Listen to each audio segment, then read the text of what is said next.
Okay, YouTubers, I'm back again with another update to my Carolina Reaper grow. And one thing I wanted to do with this video, I know a lot of my viewers have questions about how I prep my seeds to get them to germinate. And in this video, I wanted to kind of show you all the process that I use and kind of explain what I've done and have had success with as far as getting my Reapers to actually germinate. Here's the ones that I've got so far. I started these a little over 2 weeks ago, and so far so good. Most of them have germinated, or a lot of them have. I've got at least one seedling in each pod. I've got 2 pods so far that don't have anything that has broken the surface yet. But I know that both of those pods do have seeds that have germinated in them. I broke a lot of these apart the other night, and there were seeds that germinated. Some of them hadn't broken the surface yet, so I just left them alone.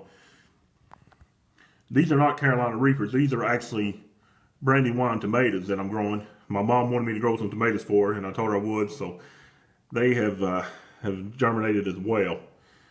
And my Carolina Reaper seeds that haven't germinated yet, what I did was I cut the bottom part of a water bottle off and just put them under some soil. Hopefully they'll show some signs of life here pretty soon. I'm also getting ready to mail out some seeds to one of my viewers that had requested some seeds. I'm going to get those in the mail probably sometime tonight or sometime early tomorrow morning. But I just wanted to show the process that I use to prep my seeds. And here's what I do. The seeds that I have got that I'm going to be using this season are actually taken from peppers that I grew last season or back in 2016. And the stuff that I sell is the same stuff that I am growing myself. I don't have 2 groups of seeds, one that I give to my customers and ones that I use. The seeds that I sell are the same ones that I use to grow my own peppers. But here's what I do.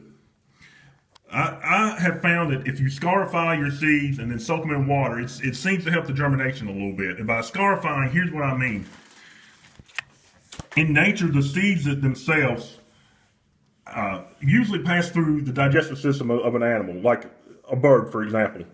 Well, the digestive system of an animal is acidic, so it helps to break down the seed coat. Well, obviously, if it's not passing through the digestive system of an animal, you have to kind of help it along a little bit. So what I've got here is one of my Carolina Reaper seeds. This is some 320 grit sandpaper. And what I like to do is just take the seed, and I suggest you wear gloves if you're doing this. I'm not wearing gloves because it makes it a little bit harder to hold the camera with one hand and do this with the other one. But if you'll take the seed and just lightly rub it on the sandpaper just a couple times. You don't have to do it a whole lot. That's probably plenty. Then I take the seed after I've got it scarified on the sandpaper. You can flip it and do the other side a couple times too if you want. This just helps to kind of soften up the seed coat a little bit. Then what I'll do is I'll take it and I'll drop it in a glass of distilled water.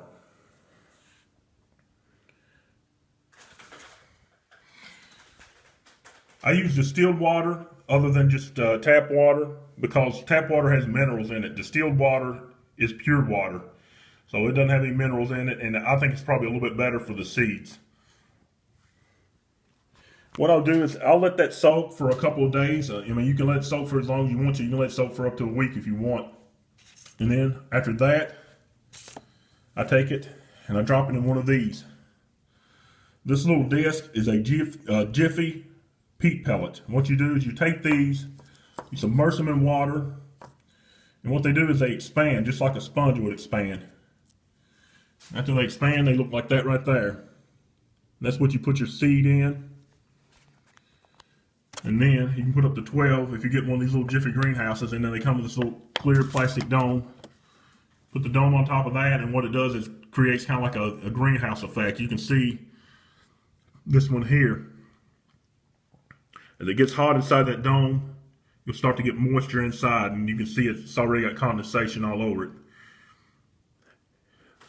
Carolina Reaper seeds need a germination rate of about 75 to 90 degrees Fahrenheit.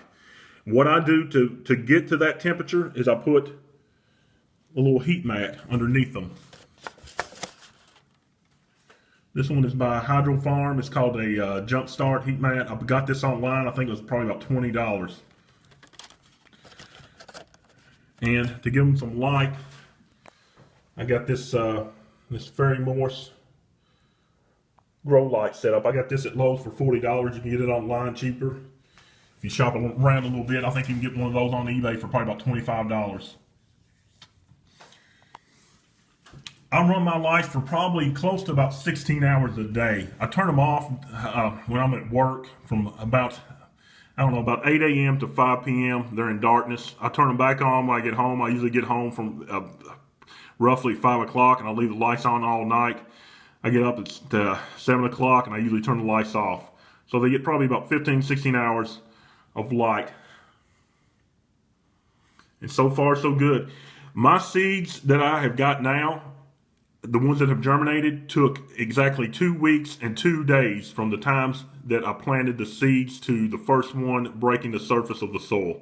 So you do kind of have to be patient. There's no formula that I've found that will tell you when the seeds germinate. It's all up to the seed and all up to Mother Nature, really. But comment below if you've got any questions, or if you're growing a Carolina Reaper, let me know how it's working out for you. Please consider subscribing to my channel. Ask me any questions that you got, and I'll try my best to answer them. I'm not an expert on the Carolina Reaper, but I have grown them. This is my 4th season growing the Carolina Reaper. And if you got any questions, I'll try my best to answer them and help you along. Thanks for watching.